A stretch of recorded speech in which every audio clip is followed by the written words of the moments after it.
neblina.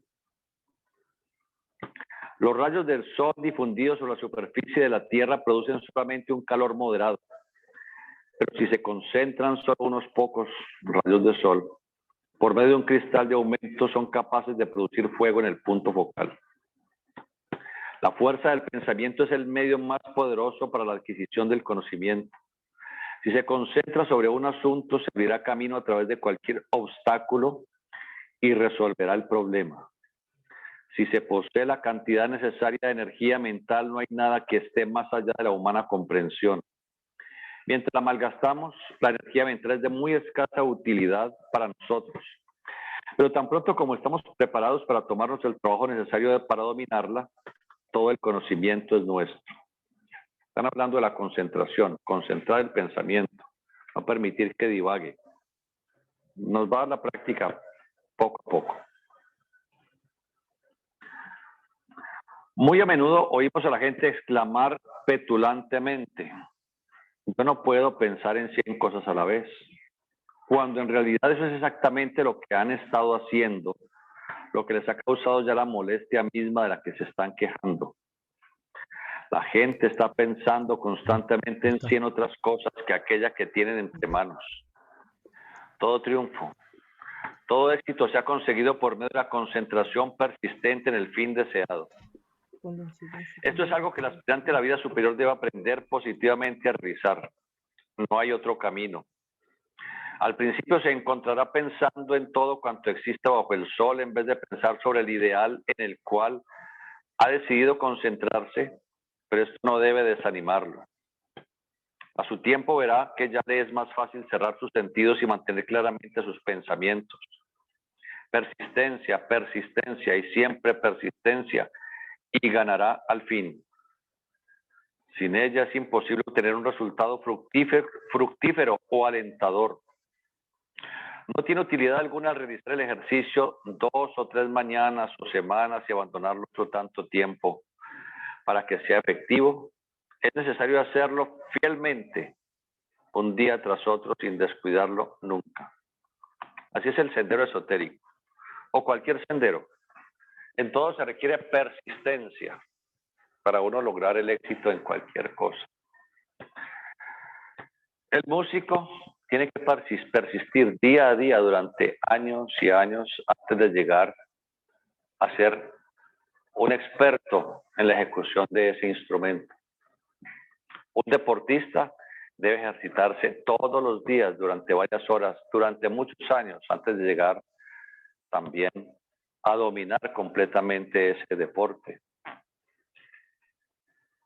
El fisicoculturista que hiciera sus pesas 2 o 3 semanas y no las volviera a hacer, no desarrollaría los músculos que quiere desarrollar.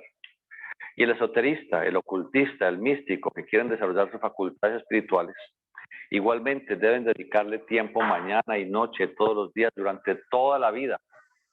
No es solamente 2 y 3 días, una vez al mes, o muy de vez en cuando, es todos los días, mañana y noche, durante toda la vida, para obtener resultados.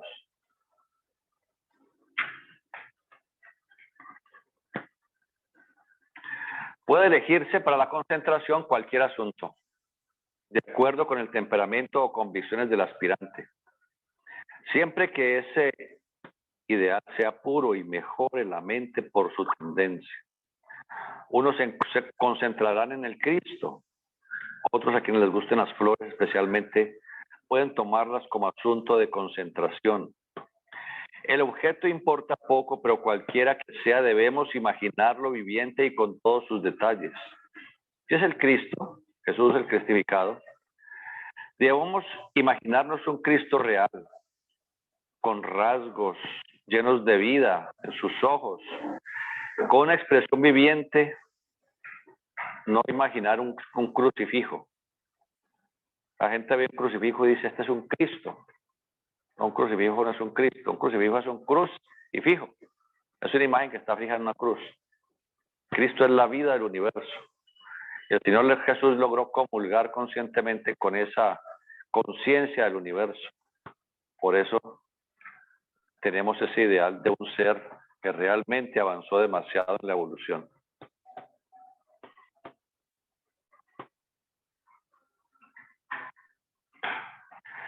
Si nos vamos a concentrar en una flor, por ejemplo, debemos imaginativamente plantar la semilla en tierra, fijando bien nuestra mente sobre ella.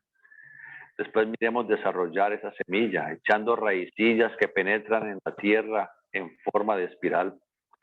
De las raíces principales miremos cómo salen miríadas de pequeñas raicillas, ramificándose en todas direcciones.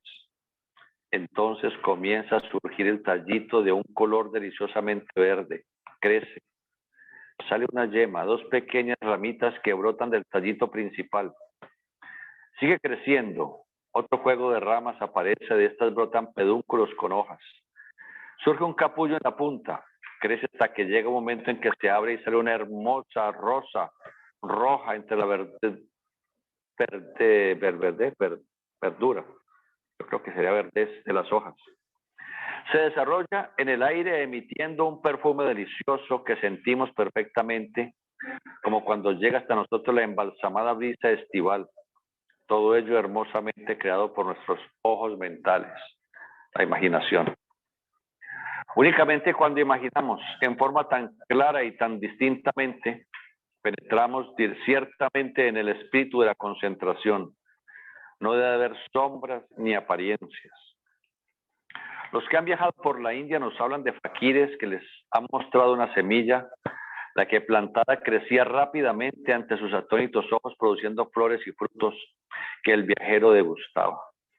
Esto se efectuaba por una concentración tan intensa que la imaginación se hacía visible no solamente para el mismo faquir, sino también para los espectadores. Recordamos un caso en el que los miembros de un comité científico vieron esas cosas maravillosas ante sus mismos ojos, bajo condiciones tales en las que todo juego de manos era imposible. Pero las fotografías obtenidas mientras se efectuaba la experiencia no mostraron nada. No había la menor impresión en las placas porque no había habido tampoco objetos materiales. Había impresionado la imaginación de los concurrentes. Al principio, las imágenes producidas por el aspirante serán oscuras y de pobre parecido, pero al fin podrá, por medio de la concentración, evocar imágenes más reales y vivientes que cualquier cosa del mundo físico. Cuando el aspirante puede formar tales imágenes y cuando ha conseguido mantener su mente sobre las imágenes así creadas, puede tratar de hacer desaparecer súbitamente la imagen y mantener la mente firme sin pensamiento alguno, esperando que venga lo que venga a ese vacío. Durante largo tiempo puede no aparecer nada y el aspirante debe guardarse cuidadosamente de crearse visiones él mismo. Pero si guarda esa actitud puntual y pacientemente todas las mañanas, vendrá un día el momento de desaparecer aquella imagen en algo. Plegará el mundo del deseo a su alrededor ante su visión interna. Al principio puede ser nada más que una vislumbre, pero es una vislumbre de lo que vendrá más tarde. Las prácticas de concentración es básico el entrenamiento con la imaginación. Allí está el secreto. Imaginación. Imaginar es ver. Es diferente al pensamiento. Pensar es comparar. Cuando uno le está narrando alguna situación que uno no ha visto, uno hace la película internamente, uno está imaginando, porque imaginar es ver. Cuando uno está estudiando un tema, como por ejemplo la matemática, y le están diciendo cuánto es 2 más 2, entonces dice 2 más 2 es 4, está utilizando la mente que es comparativa. El ocultista, el esoterista se entrena en el campo de la imaginación. Constantemente estamos imaginando, pero usualmente imaginamos cosas que no valen la pena. Por eso suelen ser tan famosas las damas con sus imaginaciones de lo que hace el marido, que generalmente es real, pero ellas se lo imaginan. Entonces, con esa imaginación doblegan la voluntad del marido para que ella haga lo que ellas están imaginando. Iván, cuando se está trabajando en ese enfoque de la imaginación, es buscando llegar luego a tener ese espacio vacío, o sea, la mente entero para que llegue la información. Eso, para allá iba. Entonces uno utiliza la imaginación, hay que entrenarse todos los días en el campo de imaginación, pero en cosas que valgan la pena. en el campo interno, en el campo místico. Hay una práctica muy interesante, análoga a la que el autor ha descrito con la flor, y es imaginar una semilla que produzca frutos, por ejemplo, de naranjo. Con la imaginación, planta uno la semilla en tierra. Imagina que esa semilla y a esa tierra le cae agua. El magnetismo terrestre más la humedad del agua, más la intensidad lumínica y el calor del sol, hace que la semilla comience su reproducción interior, su mitosis. Esa semilla entonces va a producir las raicillas, la raíz, pecíolo, tallo, va a crecer, convertirse en un árbol frondoso, que producirá las flores, los azahares, y a su vez esas florecillas blancas irán produciendo después al caerse esa pequeña fruta que irá creciendo hasta convertirse en una naranja. Luego imaginan la naranja nuevamente que la abre y allí ve nuevamente semillas. Son prácticas en las cuales uno se concentra profundamente en algo. Después de que está bien concentrado sin que la mente haya divagado, porque es muy difícil concentrarse en algo. Si uno no pone imágenes precisas en lo que quiere hacer, la concentración se pierde. Por eso la gente que se sienta a meditar se dedica a pensar en mil tonterías y a imaginar otras tantas. Y después de 5 o 10 minutos ya meditó, no hizo absolutamente nada, perdió su tiempo. Por eso los psicólogos han llamado a la mente la loca de la casa, porque es como una energía loca que se mueve para acá y para allá y no nos lleva a ninguna parte. Imagina. Quiere imaginar. Entra en ese estado de concentración. Se abstrae profundamente en lo que está imaginando. Se abstrae. Eso ya es concentración. Después de que ha finalizado su trabajo, en este caso con la semilla, con la flor o con el fruto, entonces ya no imagina más. Se queda allí, lleva su atención al entrecejo, dirigiendo los ojos como en visco internamente hacia el entrecejo. Se queda allí, quieto, a la espera. Después de algunos meses, no después de algunos días, se abre como una especie de pantalla. Yo lo llamo como un televisor plasma de 60 pulgadas. Se abre una pantalla a todo color. Y empieza uno a observar como una especie de película, como si estuviera observando una película. A gran velocidad empiezan a verse imágenes, colores, mucha cantidad de cosas. Eso es lo que llega en un principio. En otras personas, lo que sucede es que cuando queda uno en ese estado de abstracción, de quietud, empieza a ver como si estuviera en un campo de meteoritos. Parecen rocas o papas que deambulan, como le muestran a uno en las películas los campos de meteoritos. Deambulando. Bueno, ambas experiencias son preludios de lo que vendrá, clarividencia. Y si uno sigue con sus prácticas todos los días, más otras que vamos a aprender, entonces llega el momento en que ese ojo clarividente, esa vista clarividente se abre y ya la puede uno a voluntad, puede obligar a ver lo que uno quiera. No es lo que llega en esa pantalla. Al principio uno acepta lo que llega, pero después uno doblega esa imagen y entonces se obliga a mirar lo que quiera mirar, presente, pasado o futuro. Eso es parte del entrenamiento del esoterista.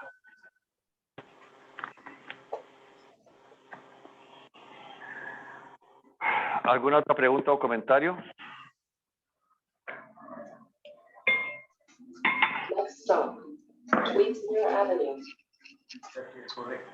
Verdura. El verdor o verdura. Ya, gracias.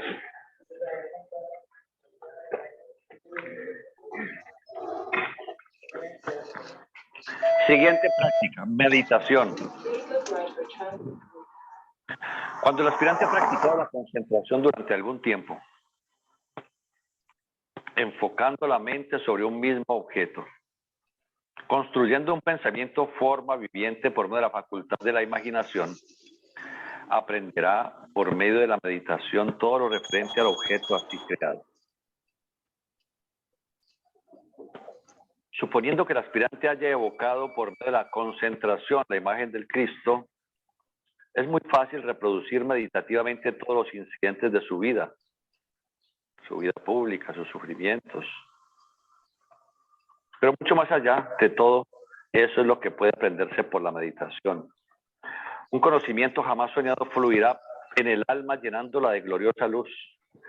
Sin embargo, algo que carezca de interés y no sugiera por sí mismo nada interesante o maravilloso es mejor para la práctica. Tratar de descubrir todo lo referente a un fósforo o a una mesa, por ejemplo. Cuando la imagen de la mesa se ha formado claramente en la mente, tratar de pensar de qué clase de madera es y de dónde ha venido. Retroceda hasta el tiempo en el que, como pequeña y delicada semilla, el árbol de cuya madera está formada la mesa, cayó esa semilla en la tierra del bosque. Obsérveselo año tras año cubierto por las nieves del invierno. Bueno, aquí no lo puede imaginar la nieve si no la ha visto. Entonces aquí en el trópico no hay nieve, pero entonces los bosques crecen exuberantes y con mayor razón por el calor. No es lo mismo ver las películas que palpar, ¿no? Obsérvese ese árbol año tras año, creciendo continuamente. Mientras sus raíces van constantemente penetrando en la tierra, primeramente en un tierno vástago mecido por la brisa, después un arbolillo que gradualmente va creciendo cada vez más alto. Dirigiendo su copa al aire hacia los rayos del sol, conforme los años pasan, su fronda y su tronco se van haciendo cada vez más grandes, hasta que por último viene el leñador con el hacha y el serrucho. Hoy en día es la maquinaria. Cae el árbol y queda despojado de sus ramas, dejando solo el tronco. Este luego es cortado en tablones, los que luego son, pues, en otros países arrastrados por el río, ya hoy en día se llevan en grandes transportes.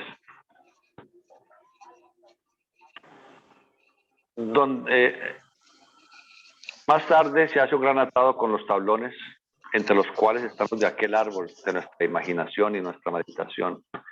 Conocemos todas las pequeñas peculiaridades de aquel árbol y lo reconoceremos instantáneamente entre millares de otros, el tablón. Tan claramente lo hemos observado mentalmente. Estoy saltando algunos párrafos de cosas que ya hoy en día no se usan.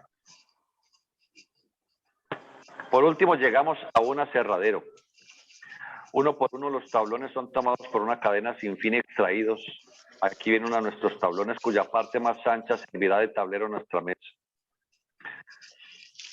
Oímos el ansioso chirrido de las grandes sierras circulares que giran tan rápidamente que parecen torbellinos borrosos. Nuestro tablón queda colocado sobre un carro que lo conduce a una de esas sierras, la que en un momento muerde con sus dientes la madera y la divide en tableros y planchas. Algunas maderas se apartan para formar parte de algún edificio, pero las mejores son llevadas a las fábricas de muebles, donde se introducen en una estufa en la que quedan secas por medio del vapor para que no se tuerzan después de que se ha hecho el mueble. Entonces, se las mete en una gran máquina plana, los tablones, provistas de muchas cuchillas afiladas que las suavizan. Después quedan cortados en pedazos de diversos tamaños, pegándolos para formar los tableros de las mesas.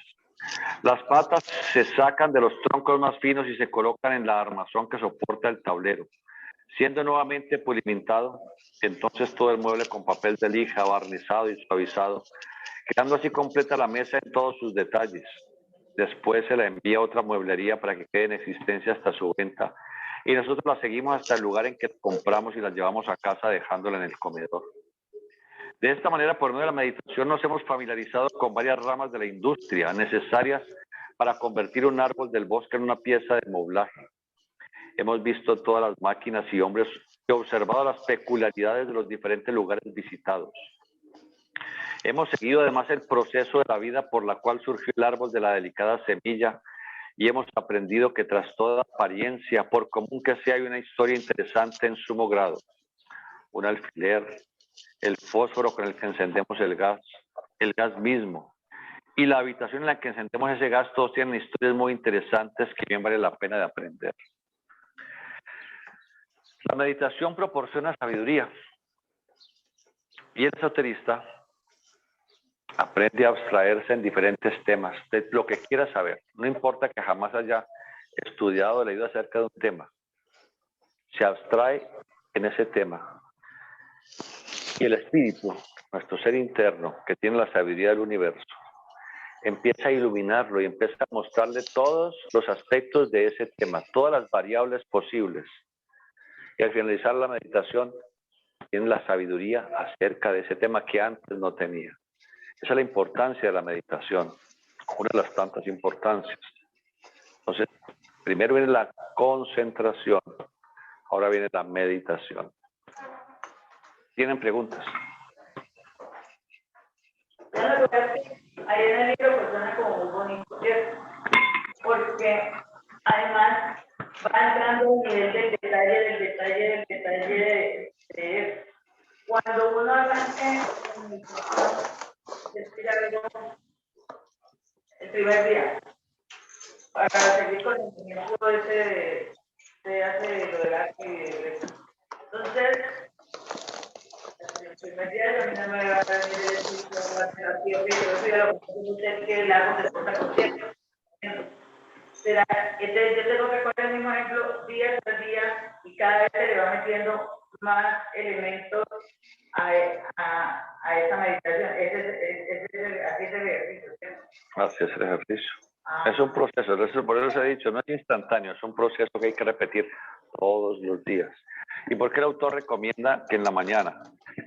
Porque en la mañana, justo al despertar, debido a que nuestro espíritu estuvo fuera de nuestro cuerpo, los diferentes chakras, no solamente los principales, sino los secundarios de las articulaciones están tremendamente activos. Y estamos todavía relativamente en contacto con el mundo del deseo, mundo astral. Y tenemos más facilidad de tomar contacto con ese mundo si hacemos las prácticas. En la mañana apenas despertamos, en la media hora que precede al amanecer. Y hacer las prácticas también en la noche, en la media hora que precede a entregarnos al sueño, ayuda a que nuestro espíritu pueda ir desarrollando conciencia en el mundo astral, en el mundo del deseo. Siguiente tópico se llama observación. Siguiente práctica. Entonces uno hace la misma práctica del árbol, un ejercicio fuera de esta que yo cogiera, la hace en la mañana y repite en la noche si para quisiera hacer la misma. Sí. O sea, no se sale el mismo ejercicio, de lo que uno haya escogido, pero luego, suponiendo que será lo que usted se da, luego, eso es lo que usted dice que van en Canadá, que hacen en Colombia, pero a lo mejor, como te digo, alguien me envió de Colombia para acá. Que vamos a los estudios, ya sabe hacer otra serie de prácticas. Me imagino, yo no. Porque si ellos mismos tienen sus contenedores, pero ellos Siguiente no van a práctica, observación. algo les tienen que echar alguna harinita. Y bueno, pues Uno de los más poderosos auxiliares del aspirante en sus esfuerzos es la observación. La mayoría de las personas van por el mundo casi ciegas.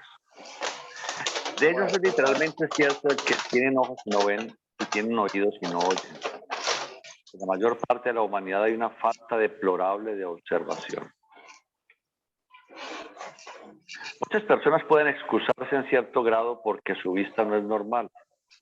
La vida urbana ha causado grandes daños a la visión. En el campo el niño aprende a usar los músculos del ojo en toda su extensión, como hacen también los marineros, relajándolos cuando se mira a lo lejos, contrayéndolos cuando se mira a lo cerca. El hijo de las ciudades de prácticamente todas las cosas a mano y los músculos de sus ojos apenas se emplean para observar objetos a gran distancia. Y por consiguiente se pierde esa facultad en gran parte, resultado de ello que prevalece la visión para las cosas próximas y otras perturbaciones del ojo. Es muy importante para el aspirante a la vida superior que puede ver todas las cosas del entorno de una manera clara, nítida, distinta y en todo su detalle. A uno que sufre de la vista el empleo de lentes es lo mismo que si se abriera ante él un mundo nuevo. En vez de perfiles borrosos, todo se ve claro y definido. Si el estado de la vista requiere el empleo de 2 focos, no de uno contentarte con tener 2 pares de anteojos. Uno para las próximas y otro para lo lejano, porque eso necesita cambios frecuentes.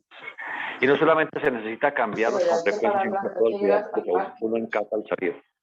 Puede tener sus lentes bifocales y estos son los que deben usarse para facilitar la observación en los menores detalles. Observación. Esta práctica.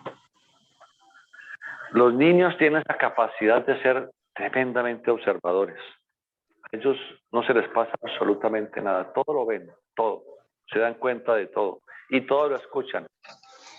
Nosotros los mayores ni vemos ni escuchamos, ni entendemos. Una chicholina embarazada. Se va perdiendo esa capacidad tan valiosa que poseen los niños. La idea es que recuperemos esta habilidad. Ser muy observadores, atentos, siempre atentos a todo, observar, observar. El doctor dice que pues, si tiene problemas de la vista, usar sus lentes para poder observar nítidamente las cosas. ¿Por qué está enseñando esto? Porque cuando uno aquí se mantiene atento al entorno, permanentemente atento a todo y haciendo conciencia de todo lo que está viendo, es un entrenamiento, sin que se dé cuenta, para que cuando uno esté fuera del cuerpo, cada noche en el mundo del deseo, mundo astral, uno ya también está atento a todo lo que observa, a todo lo que ve. Y esa atención le permite saber allá que uno ya no está en su cuerpo en ese momento. Dice, no estoy en mi cuerpo, me acosté a dormir, estoy fuera de mi cuerpo. Entonces aprovecha uno la experiencia que puede obtener en esos planos. A ustedes probablemente hayan tenido esa experiencia. A veces uno dice, está uno en un sueño y dice, uy, yo estoy soñando, no estoy en mi cuerpo, estoy fuera del cuerpo. Entonces, para eso es la observación, para que nos habituemos a discernir y a diferenciar si estamos en este mundo tridimensional o si estamos en el mundo del deseo. ¿Para qué en el mundo del deseo ser conscientes? Porque hay allá mucho que estudiar, que aprender. Lo que aquí uno se puede demorar en aprender años, allá lo puede aprender en minutos. Entonces es muy valioso ese mundo. ¿Preguntas? Cuando yo comencé con las prácticas de meditación, lo hacía antes de entregarme el sueño, pero se me dificultaba quedarme dormido. Entonces ahorita lo hago en la mañana y al mediodía. ¿Qué tiene que ver con lo que se presenta? Mañana es jueves, ¿cierto? Sí, eso es una situación que a algunas personas les sucede. Hay una práctica que nos va a enseñar el autor llamada la retrospección. Y enseña la retrospección, dice la retrospección de la noche. Analizar todo lo que uno hizo durante el día, pero siempre en orden inverso. Antes de quedarse dormido, visualizar todo lo que uno hizo en la noche, en la tarde, en la mañana, hasta cuando se levantó. Pero ¿qué sucede? ¿Por qué hago colación de eso? Porque mientras la mayoría de las personas se quedan dormidas realizando la retrospección, hay algunas pocas personas que se quedan el resto de la noche despiertas. Que es análogo a lo que a usted le pasa al hacer su meditación en la noche. Es porque queda su actividad cerebral muy intensa, porque estuvo haciendo su meditación fue de una manera racional, mental. Hay una serie de prácticas que irá aprendiendo poco a poco en la Escuela Rosa Cruz, en las cuales no se utiliza para nada la mente, ya en la meditación, en donde uno empieza a dirigir energías internas con la imaginación. Entonces no queda esa sobreactividad cerebral. Hace uno su meditación en la noche. Primero hace la retrospección, luego hace la meditación y luego se acuesta a dormir y ya no tiene problema. Pero es un proceso que irá aprendiendo. Pero mientras tanto está bien, no dejar de hacer jamás la meditación. Háganla en la mañana, a mediodía, a la hora que pueda, pero no dejarla hacer nunca. ¿Otro comentario, pregunta? Que yo la hago muy detallada, nunca llego más de las 2 de la tarde, pero es la verdad. Pero entonces, si no la hago detallada, también pienso que no sirve. Porque entonces me tardo. Por eso la retrospección no debe hacerse estando uno acostado. La retrospección debe hacerse sentado, reflexionando y después de que ya la realice, ahí sí va y se acuesta. Porque si uno la hace sentado, las ganas de irse a acostar hace que uno la haga más rápido. Y funciona, la hace bien, no se preocupe. Es que no hay que hacerla al detalle, no. Uno va mirando las situaciones más importantes acaecidas, en las cuales si uno injurió a alguien, si uno dañó a alguien, si uno humilló a alguien, sentirse profundamente dolido por haber cometido ese error y prometerse nunca más volver a incurrir en el mismo. Si uno en esa retrospección vio que hizo cosas valiosas, útiles para sí mismo o para los demás, debe ponerse muy contento porque lo hizo y prometerse que va a continuar esforzándose en ese. Entonces eso no demora tanto. Entonces uno se va a poner a mirar y que yo salí por aquí, que entonces cogí esto y que después me comí un banano. No es tampoco al dedillo, sino que son las experiencias importantes que se realizaron a lo largo del día. Y hacerlo sentado, no acostado. Pero el que sufra de insomnio y tenga facilidad para dormir, haga la retrospección acostado. Y los que nos queda difícil por la actividad cerebral tan intensa, entonces se tiene que ser sentado, no acostado. ¿Qué otra cosa? ¿Cómo nos ha rendido esta noche, o no? Siguiente práctica, discernimiento. Cuando el aspirante ha atendido ya a su visión, a través de la observación,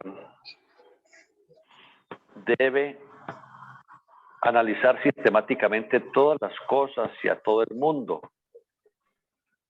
deduciendo conclusiones de los actos para cultivar la facultad del razonamiento lógico. La lógica es el mejor instructor en el mundo físico, así como el guía más seguro en cualquier mundo. Lógica, la lógica. Por eso les decía ahora que la observación nos lleva a ese estado que nos está narrando el autor, el discernimiento, la lógica. Si uno aquí está constantemente atento a este mundo físico, cuando esté fuera del cuerpo al quedarse dormido, está atento también, porque es una costumbre, es un hábito, está atento a lo que le está rodeando y empieza a darse cuenta que no está en su cuerpo. Cuando uno ve al abuelo fallecido, a la abuela, al tío, una serie de situaciones que ya sabe que físicamente no concurren, sabe uno que está fuera de su cuerpo y puede aprovechar la experiencia conscientemente estando fuera de su cuerpo. Ese es el discernimiento. Cuando se practica este método de observación con discernimiento, es absolutamente necesario tener bien presente que solo debe emplearse para agrupar hechos y no con propósitos de crítica o por lo menos de crítica malévola. La crítica constructiva que señala los defectos y el modo de remediarlos, crítica sería una autocrítica constructiva, no crítica constructiva a los demás, porque cada cual verá que hace con su vida. Hablando de la autocrítica, que señala los propios defectos y el modo de remediarlos es la base del progreso. A mí me salió jamón. Que salvajemente decir todo cuanto toca, bueno o malo, sin ir en pos de ninguna realización superior. La que te salió Es fue de una jamón o úlcera del vegetariana. carácter que debe desaparecer. Sí, pero a mí me salió jamón. Primero son obstáculos y Para que barreras. vea cómo es la vida. Pero Ya estaba los rica. insultos, como decimos en nuestro medio, votar No, pero corriendo. la de jamón estaba rica. Eso no lleva a ninguna parte. Un esoterista no tiene ese hábito de salir todas las noches al andén, para la esquina, reunirse con los vecinos y las vecinas, a hablar tonterías. Y eso es muy típico de nuestro medio. Eso no lo hace un esoterista jamás. No decimos que un esoterista no pueda reunirse, y de hecho lo hace ocasionalmente con personas con quien tiene afecto para departir. Ese aspecto es sano. Pero esa costumbre de la gente de estarse reuniendo todo el tiempo, a estar perdiendo el tiempo, eso no se debe hacer jamás. Dele con el pan. Bueno.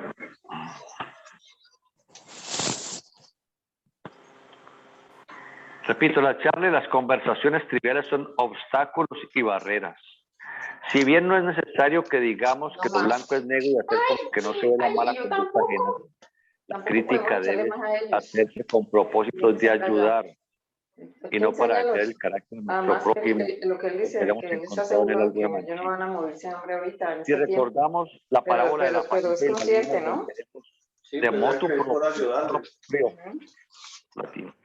Nuestra crítica contra nosotros mismos. Hagámoslo ya, porque yo No es tan creo que perfecto él le habrá como dicho que son buenos. mejor se es, menos se encuentran faltas en los demás. Me dan cerveza. Y menos se atreve a arrojar a nadie la primera piedra. Si señalamos alguna falta e indicamos que debe corregirla, debemos hacerlo sin el menor sentimiento personal. Recordemos que los demás son el espejo de nuestra vida. Uno observa en los demás lo que a uno le molesta en los demás. Son los defectos que uno tiene. Uno está mirando en ese espejo, está mirando su defecto. Por eso no le cae mal a una persona. Realmente es uno mirando que uno tiene una faceta desagradable, algo que no le gusta de sí mismo.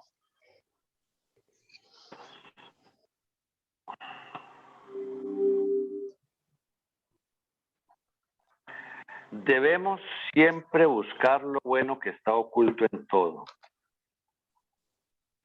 El cultivo de esta actitud discernidora es especialmente importante. Entonces, es más amoroso callar. Yo siempre utilizo mucho una frase que utilizaba mi padre, que no sé dónde la habrá sacado. Decía, cada cual es cada cual y a veces peor. Cada quien debe hacer de su vida lo que quiera, porque es el libre albedrío. La divinidad, Dios, nos dio a todos el libre albedrío para que hagamos lo que nosotros queramos hacer. Ya lo que resulte, lo que hagamos, es problema ya de cada uno. Cada quien cosecha lo que siembra. Pero si alguien está insultando, hiriendo, mintiendo, lo que sea, es su problema y uno debe meterse en eso. No meterse en los problemas de los demás. Y ponerse uno a otro a decirle, no, es que usted es criticón, es que usted es perezoso, es que usted es esto, es que... No, que usted tampoco. No, es más amoroso estarse callado. Cada persona sabe cómo es. Cada persona lo sabe. Entonces, lo que nos ganamos es amargarle la vida a esa persona. O ganarnos un enemigo. Si es un ser querido, le estamos amargando la vida a esa persona. Y le estaremos generando traumas y enfermedades. Si no es un ser querido, nos estamos ganando un enemigo. Entonces, es más amable quedarse uno callado. Si es necesario, pues evitemos a esas personas. Pero usted como médico no puede quedarse callado. Pero es verdad. Cada cosa en su lugar. Se está desquitando de todos los regaños de 30 años de regaños. Comer azúcar, solo sabe que es mala por mí,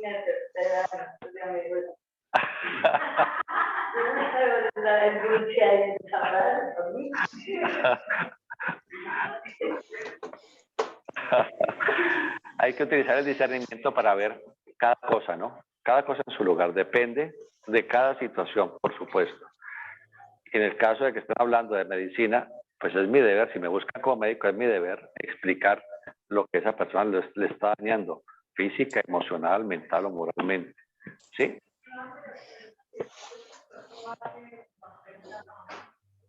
Si lo afecta a uno, entonces uno contacto con prudencia, decirle, mira, esta situación no está bien, ¿no? Pues ya uno por lo menos hizo algo.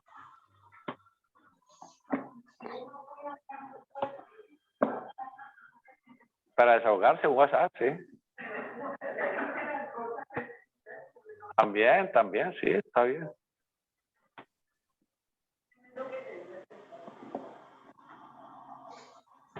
Ese es lo difícil, saber cómo se dice. Especialmente si uno está emocionado, si uno está con ira, si uno está con celos, si uno está con, etcétera. Con esas impresiones emocionales, las frases no salen como debieran ser. Por eso uno lo mejor es, cuando uno se enoje por cualquier cosa, uno tiene que quedarse profundamente callado. Como les he explicado, la filosofía del Chao, decir está bien. Y cuando ya le pase uno la furia, entonces uno ya puede hablar las cosas con más claridad, con más tacto, ¿no? Es mejor hacerlo así. Siempre hacemos una situación difícil, incómoda. Es mejor dejar pasar un rato o unos días a que pase la furia y a que la otra persona también le pase. Y luego puede uno armonizarse. ¿Alguna otra pregunta, comentario o inquietud? Ok, también viene el tema de que uno no debe permitir. O sea, a veces digo, no permitiré que nada afecte mi paz interior. Es muy bonito decirlo, pero no es tan fácil que pase. Pero a veces también está pasando cuando uno está con otra persona que no está sacando, pero es que uno es el que también está permitiendo. Se está dañada. Y a veces la otra persona tampoco se está dañada. Y no sé, es uno el que permite y no aprende a que las cosas le resbalen. Yo creo que cuando uno aprende un poquito a que las cosas le resbalen, digo yo.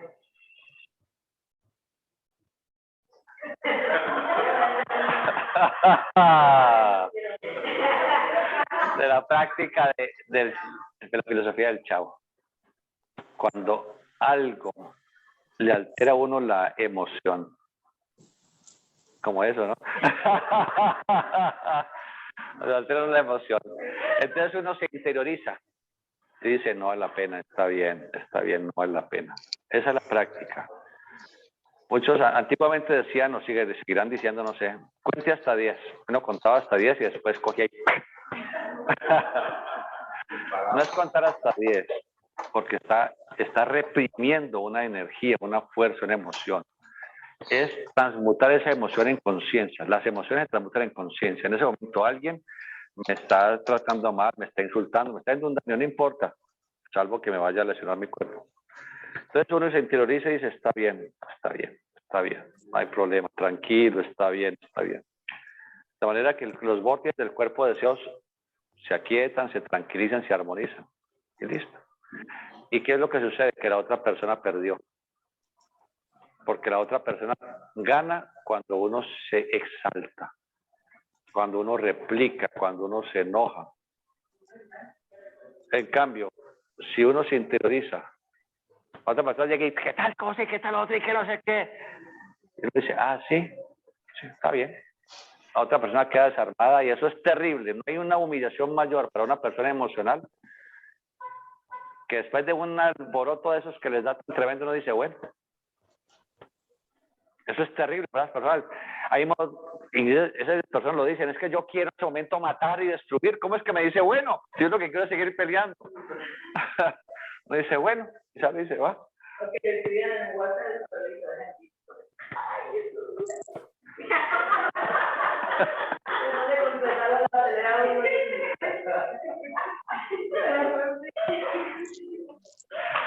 Siguiente práctica, contemplación. En la contemplación no se necesita imaginar o pensar para conseguir la información deseada, como en la meditación. La contemplación consiste en mantener el objeto ante la visión mental y dejar que el alma de aquel nos hable. Reposamos tranquilamente sobre el lecho, no pasivamente, sino alertas, esperando la información que vendrá con toda seguridad si hemos alcanzado el debido grado de desenvolvimiento. Entonces la forma del objeto parece desvanecer si vemos únicamente la vida en trabajo. La contemplación nos enseñará todo lo referente al aspecto vital, así como la meditación nos enseñó lo referente a la forma. Cuando llegamos a ese estado y tenemos ante nosotros, por ejemplo, un árbol del bosque, perdemos de vista la forma por completo y solo vemos la vida, que en este caso es un espíritu. Para nuestro asombro con que el espíritu grupo del árbol comprende también los diversos insectos que de él se alimentan, que el parásito y su presa son emanaciones del mismo espíritu grupo, porque cuanto más ascendemos en los dominios de lo invisible, hay menos formas separadas y distintas y la vida una predomina más completamente, imprimiendo sobre el investigador el hecho supremo de que no hay sino una vida, la vida universal de Dios, en quien en realidad vivimos, nos movemos y tenemos nuestro ser. Los minerales, las plantas, los animales y el ser humano, todos sin excepción, somos manifestaciones de Dios. Y este hecho suministra las bases de la fraternidad. Una fraternidad que lo incluye todo, desde el átomo hasta el sol, porque son emanaciones de Dios. El concepto de fraternidad que se basa sobre otro fundamento cualquiera, tal como las distinciones de clases, afinidades de raza, ocupación similar, etcétera, fracasarían porque el ocultista comprende claramente que la vida universal fluye en todo lo que existe.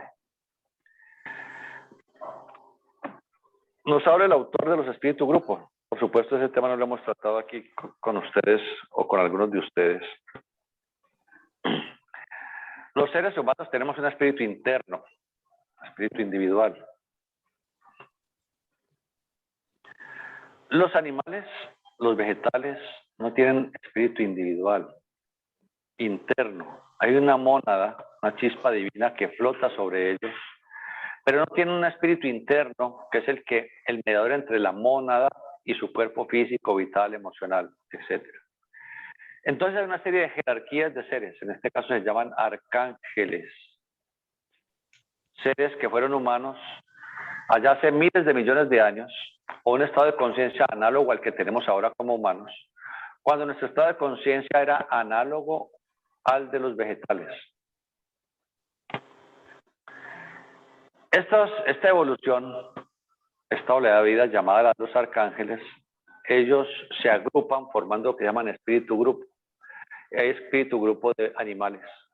Entonces, por ejemplo, los perros tienen un espíritu grupo específico para ellos. Los caballos tienen un espíritu grupo específico para ellos. Y así cada especie animal tiene un espíritu grupo que le es inherente. Los vegetales también tienen su espíritu grupo, pero se relacionan más con los ángeles, otra oleada de vida diferente, inferior en evolución a los arcángeles, pero superior en evolución a nosotros los humanos. Entonces lo que está hablando aquí es que el estudiante, en ese estado de contemplación, después de que ya durante largos periodos de tiempo ha trabajado las otras prácticas, llega el momento en que en esa abstracción, en ese vacío, después de estar en meditación, forma ese vacío interior del que hablamos ahora, entonces aparece ante su vista clarividente, aparece la vida palpitante y fluyente, y en este caso la vida que se relaciona con ese árbol, como le estaba diciendo, el espíritu grupo, con el cual puede interactuar psíquicamente con el espíritu grupo y puede recibir información. Así es como los chamanes de la antigüedad recibieron información del espíritu grupo de los vegetales y sabían entonces que esta planta sirve para tal enfermedad, que esta planta es alucinógena, que esta planta es veneno, porque clarividentemente en ese proceso de contemplación tomaron contacto con cada espíritu grupo y el espíritu grupo les enseñó cuáles eran los fundamentos para los cuales podían utilizarse. Ese es el estado de contemplación. El estudiante utiliza en sus trabajos de concentración, luego meditación y luego contemplación, símbolos. Por ejemplo, la cruz. Por ejemplo, no como un crucifijo, no como un ser humillado, torturado y clavado, sino como un signo de vida, de poder, en donde evolucionan 4 especies u oleadas de vida, en donde se interrelacionan las 4 fuerzas fundamentales de la naturaleza en el cosmos, en donde se interrelacionan 4 poderosas energías etéricas llamadas taduas, en donde interactúan los 4 vehículos o cuerpos inferiores del ser humano, y así sucesivamente. Entonces, después de uno hacer ese trabajo de meditación en la cruz, llega el momento en que esa cruz, en ese estado de contemplación, se vuelve radiante y luminosa, y abre un portal hacia el universo, y empieza el estudiante a entender los misterios del cosmos. Hay otros símbolos que ustedes han visto a la entrada desde la escuela. Hay una pentalfa o estrella de 5 puntas, penta 5 alfa AE, 5A. Es otro método, otro símbolo de meditación, de concentración y de contemplación. Hay otro, la estrella de 6 puntas, la exalfa, la cruz de brazos iguales, el círculo o la circunferencia, el punto dentro del círculo. Hay diferentes tópicos que el estudiante aprende a utilizar que sirven como llaves para penetrar en su mundo interior y abrir la facultad clarividente hacia el mundo del deseo. Estudiamos la última de estas prácticas que se llama adoración. Cuando se ha alcanzado esa capacidad por medio de la contemplación, de tomar contacto con la vida misma, la esencia misma del símbolo en el cual estamos trabajando, Cuando el aspirante ha comprendido que es verdad que Dios, la divinidad, sustenta toda vida penetrando en todas las cosas, hay que dar un paso más elevado. La adoración por medio de la cual se unirá él mismo con la fuente de todas las cosas, alcanzando por ese acto la mayor altura posible de realización para el ser humano, hasta que llegue el tiempo en el que esta unión permanente tenga lugar al final del gran día de manifestación. El estudiante se dé cuenta de que todo, sin excepción, en la naturaleza, en el universo, todo forma parte intrínseca de Dios, de la inteligencia universal, de la vida cósmica. Todo. Desde el átomo, en donde un átomo es una chispa divina que evolucionará a lo largo de miles de millones de años en este infinito universo. Y de átomo se convertirá en mineral, y el mineral evolucionará en un estado de conciencia vegetal, a un estado de conciencia animal, a un estado de conciencia humana, a un estado de conciencia de ángeles, de arcángeles, de serubines, de querubines, de potestades, de tronos, de principados, de virtudes, y en un estado que no tiene fin, ese perfeccionamiento de logos, de galaxias y de multiuniversos. Todo es vida, todo es Dios, todo es divino, todo absolutamente. Y nosotros estamos inmersos en Dios. No estamos separados de Dios, no se nos olvide eso. Dios no está ni en la cumbre de las montañas, ni en las basílicas, ni en los Himalayas. Nosotros estamos inmersos en Dios. Es el gran océano, la vida infinita, y nosotros estamos inmersos en este océano. Todos los soles y las galaxias y el universo y todos los átomos y todos nosotros estamos inmersos en Dios. Cree el autor del libro que ni las alturas de la contemplación ni de la adoración pueden realizarse sin la ayuda de un instructor. El aspirante no debe temer nunca, sin embargo, que por falta de que él se demore en su progreso, ni necesita molestarse en buscar un maestro. Todo lo que necesita es comenzar a mejorarse a sí mismo y continuar diligente y persistentemente en ello. De esa manera purificará sus vehículos. Comenzará a brillar en los mundos internos, lo que no podrá menos que atraer la atención de los instructores que están siempre vigilantes y que muy gustosamente ayudan a todos aquellos que por sus vigorosos esfuerzos en purificarse a sí mismos han adquirido el derecho de ser ayudados. La humanidad necesita muchos auxiliares que puedan trabajar desde los mundos internos. Por lo tanto, buscad y encontraréis. Pero no vayamos a imaginarnos que por ir de un instructor a otro estamos buscando. Buscar en ese sentido no significaría nada en este mundo de tinieblas. Nosotros mismos debemos encender la luz que invariablemente irradia de los vehículos de todo aspirante dirigente. Esa es la estrella que nos conducirá hacia el instructor, o mejor dicho, la que conducirá al instructor hacia nosotros. El tiempo requerido para producir resultados por medio de los diversos ejercicios varía con cada persona dependiendo de su aplicación, de su estado de desarrollo y del destino pendiente. Por consiguiente, no puede establecerse un tiempo general. Algunos ya están casi prontos, obtienen resultados en pocos días o semanas. Otros tienen que trabajar durante meses, años y quizás durante una vida entera sin obtener resultados visibles.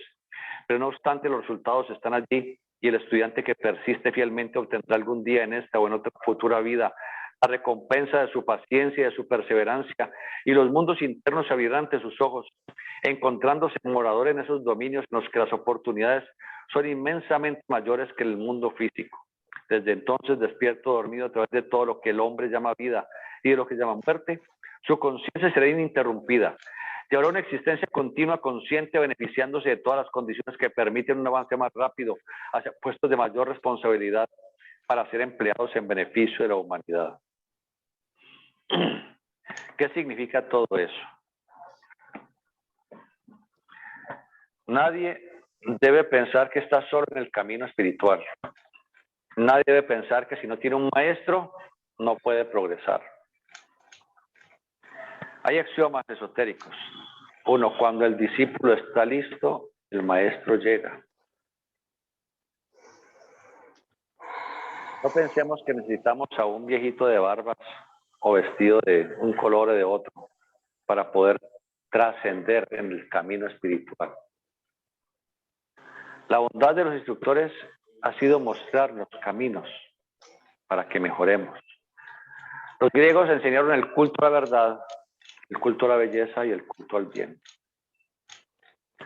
Seguir ese triple sendero es caminar firme y seguro para llegar a Dios. El sendero de la verdad en todos los momentos de la existencia. Eso nos lleva a desarrollar conciencia y a comulgar con el átomo del Padre en nuestro cerebro. El sendero de la belleza, ver en todo lo bello de la vida, cultivar la armonía, la espiritualidad, la sensibilidad, la estética, el altruismo, la filantropía, el servicio desinteresado, el cariño, la suavidad, la formalidad, la ternura, las cosas que nos caracterizan, ¿no? Todo lo que nos caracteriza. Ese es el cultivo de la belleza. Es el cultivo del átomo del Cristo en el corazón. ¿Cómo sufres, no? Ay, Dios mío. Y tenemos el sendero del bien, el sendero del hacer las cosas siempre correctamente. Siempre. Si tenemos un trabajo, cumplamos con el trabajo correctamente, hagamos las cosas bien, no porque nos están pagando, porque dicen que trabajo, porque tienen que pagar.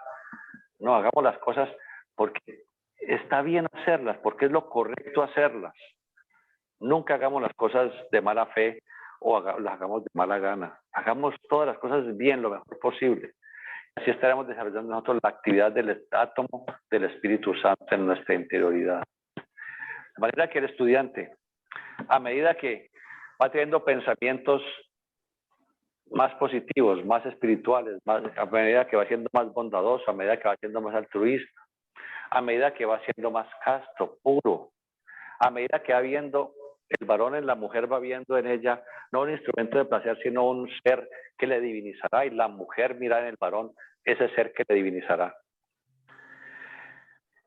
Y a medida que nos interioricemos con estas prácticas y vayamos brillando internamente, entonces los maestros de luz, ellos se dan cuenta quién está trabajando y empiezan primero los sueños, empiezan a dirigir a ese estudiante durante meses o años o vidas si es necesario. Y ese estudiante, sin darse cuenta, está siendo dirigido, y aquí en este mundo físico empieza a actuar de una manera muy especial, porque su íntimo, su intuición va aflorando a su conciencia, canalizándole esas energías que está su maestro tratando de que él despierte, hasta que llegue el momento en que finalmente ese discípulo llegue a la tan ansiada iniciación, que no ocurre en un templo físico, sino que ocurre fuera de su cuerpo en los mundos suprafísicos. Y en ese momento se dice que su conciencia pasa ininterrumpida de la vida a la muerte, de una vida a la otra. La persona entonces no pierde su conciencia. Cuando nace, empieza a vislumbrar, recordar sus vidas anteriores. Se mantiene esa continuidad de conciencia y decimos que se ha vuelto inmortal, no físicamente, porque lo que no se debe morir, sino inmortalidad en el campo de la conciencia. Como decía en su momento Leonardo da Vinci, yo recuerdo mis últimas 40 encarnaciones. Gracias, buenas noches.